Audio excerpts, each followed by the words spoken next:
Patuloy yung pag-iral ng southwest monsoon o yung hanging habagat sa malaking bahagi ng Luzon at makikita natin dito sa ating latest satellite images na may makakapal na kaulapan dito sa West Philippine Sea.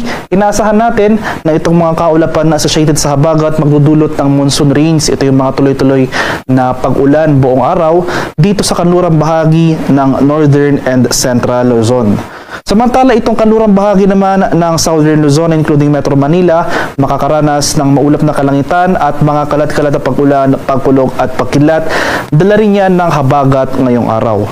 Sa nalalabing bahagi ng ating bansa dito sa central and eastern sections ng Luzon as well as buong Visayas at sa Mindanao, ay asahan naman natin itong generally fair weather ngayong araw, maaliwala sa panahon maliban na lamang sa mga pulupulong pag-ulan na may pagkulog at pagkilat na dulot ng thunderstorms. At sa kasalukuyan, wala pa naman tayong namamataang low pressure area o namang sama ng panahon sa loob at labas ng ating PAR na maaaring maging bagyo sa mga susunod na araw.